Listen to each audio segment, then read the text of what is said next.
the Cavs play the Raptors. Promo. If there was ever a situation on paper that looked like a trap game, it might be tonight. Coming off a giant win over OKC, they're 15.5-point favorites tonight against the Raptors. My question to you guys is, despite this being a potential trap situation, the way the Cavs are playing, are they playing so well that this team is untrap gameable? I think so. I think they're playing the perfect team coming off this game. Because if they were playing like a middle-of-the-road team, 15 they might and a lose. half? That's a lot of points. I think if they were playing another great team and it was back-to-back days, they'd be into it. If they were playing a decent team, I think they might have trouble. But the Raptors are so bad. I don't think they can keep it within 15. Even if they have a great night. Yeah, I mean they might cover. Maybe, but the point is the Cavs are so much better than the Raptors. Yeah. They could just roll the ball out there tonight, and they'll still win by 8. Yeah. And this team, and one of the things I think we all love about this Cavs team is outside of maybe the Miami game. I actually didn't see that game when they lost to Miami. That's the only game maybe that they didn't seem to play hard. And that's a great point. I don't get the sense that this Cavaliers team will take anything for granted. They just don't play that way. They have a mentality, I think, that like in a game like this, if they're trailing in the second half against the Toronto Raptors after they had this great performance last night, I think they have so much pride that they wouldn't let themselves lose. Right. Because they're like, okay, we're here. Other teams would be like, whatever. But the game's home, right? It's home tonight, And they 19-1 at home?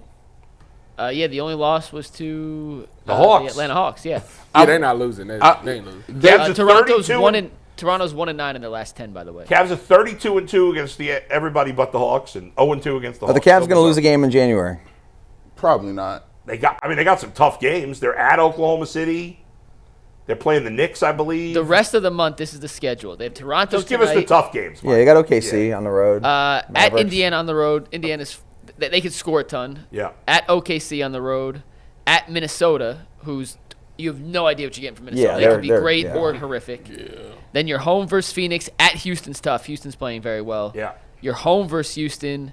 And then at Miami at the end of the month. I mean, have we played Minnesota or Houston There's some tough games in there, bro. What's that? And then they played Boston right at the beginning of February. Have we played Minnesota or Houston yet? No. Not yet. To either. Not yet. Minnesota. I mean, I don't care about Minnesota. Houston would be a good one. No, they scrap. All them games. The Suns game. I'd be interested in seeing that. Yeah. The Pacers play the Cavs tough every year. Like I can't never. They all of a sudden can shoot threes. Pacers in Miami are always a pain in the butt. But here's the great thing about the Cavs. They got people like Matt. That was Max Strus saying, "Oh, don't try to act like y'all forgot about me. I'm getting minutes." Oh yeah. Like don't try to act I was like, just a starter last year. And then Isaac Okoro was like, "Hold on, dog. I was actually playing and I was shooting I need to get some." Like they got a bunch of dudes that's legitimately fight for minutes. Ty Jerome had to come in and say, "Hold on now." Because his minutes had been down. How many guys played last night? 10? They played everyone, and Sam Merrill was not available. So they played the 10 guys they typically play. And we'll see if Merrill's available tonight. Yeah. Will he go 11 if everyone's available? All right, if everybody's healthy, besides the big four, we know LeVert, Wade, Strus, and I think Jerome are 100% going to be part of the mix, right? Is that fair? Yeah. So that's 8. So the question is Tristan Thompson playing tonight? Actually, did you say Okoro? No, Okoro. Okay. So the Jerome, Okoro, Merrill is, I feel like, Merrill's out of the mix in the playoffs. I'm just saying those three are the matchup-dependent ninth guy. So is Niang the guy who would be out of the mix in the playoffs? You don't have another big though. I don't think nobody. Yes, you do. Tristan Thompson. Tristan Thompson's not playing. He's not playing. Here's playing tonight. Here's what I'm gonna say. Get on, come on, TT. They might play 10 in the playoffs. TT, I need some minutes. Beck made the great point though about how because of the two bigs. I mean, you have unlimited combinations. It's like going in my closet looking at my shoes. Yeah, I'm gonna do these. Two things that Kenny said last night in regard to I'm gonna go boom, boom, boom. We got a new combination Kenny was here. asked all the different closing lineups that they've played this year, and he goes, "It's the ultimate luxury. I can play and feel confident closing with two bigs. I can feel confident closing with one big, or if we have to, I love Dean Wade at the center with 4 shooters around him going complete small ball. I have 3 different options, and to the playing 10, 11 guys." Jason asked him straight up last night, Kenny, we played 10 guys in the playoffs. Kenny kind of smirked and was like, "It's January 8th at 10 o'clock? Yeah, the answer is yeah now." Right. Ask me in the playoffs, we'll see what the reality is. He So, can roll with the hot hand. That's the cool thing about it. Like when you see, that's why I like talking spicy when you 32-4. I do what I want to. Yeah. Y'all gonna have to. This is my game plan. This is all time great. Like y'all got to get on my level. Like I could just play 10, 11 dudes if I wanted to. That's I think how it might is. depend on the series. Like I could definitely see them playing 10 more in the first round or the second round than against the Celtics or whoever they play potentially in the finals. Tell you what, I'm glad he's doing all this trial and error stuff now. Right. Because Awesome. when we get to the postseason, you'd be like, okay, you got a little recall. Like, okay, remember that game we were in there? Oh, January 8th. Oh, yeah, that's right. We played Ty Jerome and, whatever. Yeah, right. It really bothers me that we lost back-to-back to the Hawks. It does suck. Because they'd be 35-3? You look how greedy Tyvus I'll be is. 35-2. Dang, Tyvus, why you greedy like that? 34-2. You want all the games. I was saying the other day. Because we shouldn't have lost to them, man. Hawks It's got- just not respectable. Do you think the Hawks are out there like, how can nobody else beat the Cavs? Probably. That's exactly Like, are they that good? the We Hawks just beat have them wins twice. this season, 2 over the Cavs. They've Yeah. beaten Boston. They've beaten the Knicks twice. And then they have some inexcusable losses that make absolutely no sense. What's their record? Where are they sitting? What seed is They're in that? the middle of the road, aren't they? The Hawks, right now, they are 19-18. They are the 9th seed in the Eastern Conference. That's the mentality. That's They're like tied with the Detroit Pistons, by the way. JB Bickerstaff. You see has that the Trey Pistons over Young 500. buzzer beater the other Did night? he Half have- court? Didn't he have 20-20? Something like that. something. Yeah. By the way, I don't know. I can't think of where it was. Did you guys see? It was in California. There's a girl, a senior high school girls She had a basketball. Did you see 5 this? penta-double. She had a quintuple double. Yeah. What she do? She had, I don't remember the exact numbers. I'll guesstimate because I don't remember exactly, but I believe she had 14 points, 18 rebounds, 12 assists, 10 steals, and 10 blocks. Yeah. And do Has not. that ever happened in the NBA? No. No. Maybe. If anybody was going to do it, it would be Wilt to steal. Chamberlain. And do not ask if she can beat Bronny James. That's Yeah, They listen. said Hey, CC by the way, can. folks, Caitlin Clark could not beat Bronny James. There has been a quintuple double. in Really? NBA history. There was? Wilt Chamberlain. We just said Will. And by the He had way, and that guy was. and by the way, Of course he did. 56 years ago. and Yeah, by the what were way, the numbers? Go ahead, tell it, and then It's we'll not get to this. officially recognized because the NBA didn't record steals and blocks as an officially sanctioned stat since Okay, but what do they before unofficially have that 1968. game? But unofficially speaking, and if we're going to go off this post Yeah. that I believe to be real, from March 18th, 1968 is when it happened. This can't be freaking real. Go ahead. Yes, it's Will 53 Chamberlain. points, 32 rebounds, 14 assists, 11 steals, and 24 blocks. What? Dude, he was. I mean, That's like the Matumbo commercial with Actually, little no, kids. it's I've seen it now. This on Yeah. Max Preps, the article, the greatest stat Yeah. line that doesn't count in NBA history. So yeah. Well, didn't He he? got 24 blocks. Didn't Wilt average 50 and 20 a couple of years? yeah, Bro. I mean, his numbers back in the day were absurd. And here's the greatest thing. This is wild to me. This is so wild to me. And the fact that these people, once again, they lied to you. Yeah. Bill Russell is nowhere near better than Wilt Chamberlain. He never was. This is the first Jedi mind trick they played on you. This is called moving the goalposts. Well, Wilt was dominant.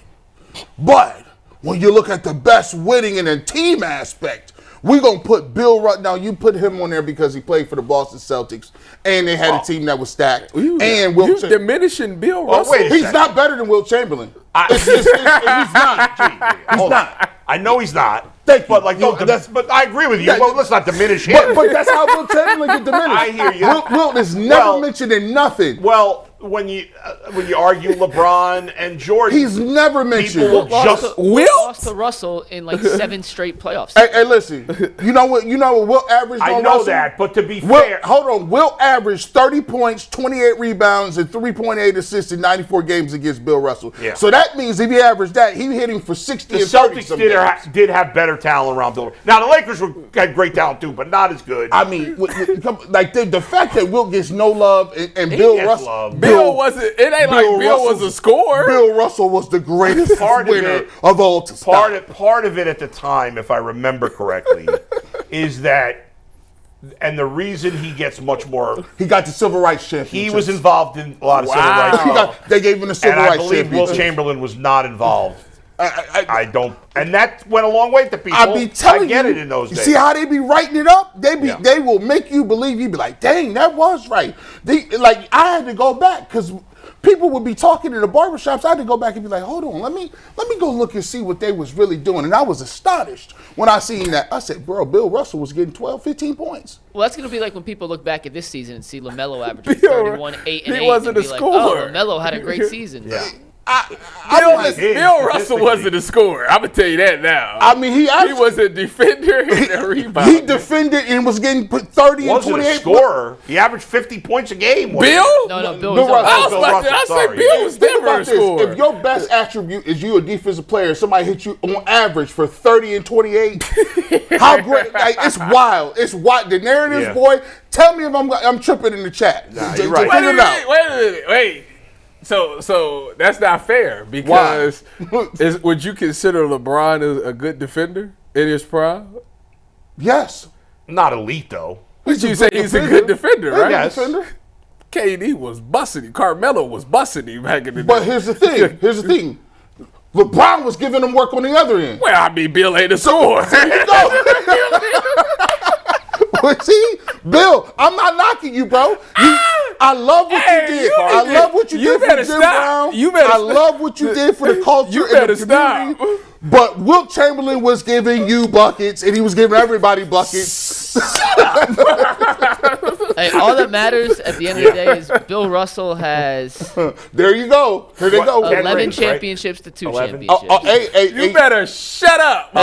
It's the Robert One Horry other stat. thing, we haven't really talked much about Kenny Atkinson, who obviously we've talked about a lot this year. The guy's done an amazing job. But I thought it was really interesting in the fourth quarter when he was going back and forth between playing zone and man-to-man. The zone screwed up OKC. Woo, a that lot. was fire. And that was, like, you don't see a lot of in-game adjustments like that Nah. in the NBA regular season. They would have let that ride out. They were like, if they're going to hit these shots, they're going to hit the shots. They would have never switched it up.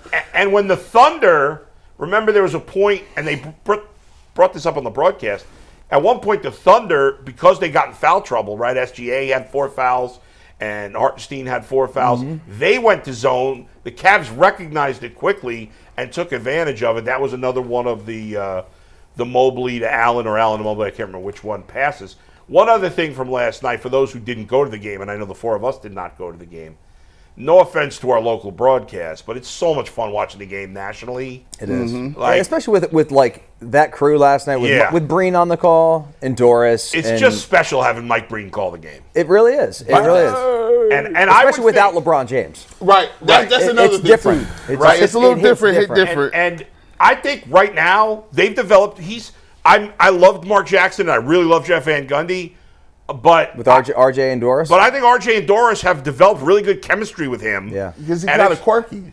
RJ's kind of snarky. Yeah, Like, he a little but in bit a got a good little- way. But Mark Jackson and Van Gundy were so snarky It together. was like too much. It was like too much. Yeah. I don't know. Too much negativity. The complained Cavaliers, about everything. The Cavaliers eye rolled each other worse than he said, like worse than my wife or something. Man, he had the greatest call. It was hilarious. Well, Mike Breen, Doris Burke, and Bang! they love the game. They do. They're not crapping on the game. And And our friend Cassidy did a she great was job. great. She's awesome on the sideline. And that's not easy to do. No. Those sideline questions are not easy. A lot of people are bad at it. She was excellent. My wife lost her mind. She said, "Oh my God, there's a Filipino on your show." I like her. She is so beautiful. She is so beautiful. That's Look, awesome. she looks like a Filipino actress. I was like, "Nah, you didn't say that about me, bro. Like I'm going there every day." No, she's like, "I will watch." She was much more excited about When will Cassidy she than be you. back on? She's on TV now. I But said, it was, hearing those calls was just, it was fun.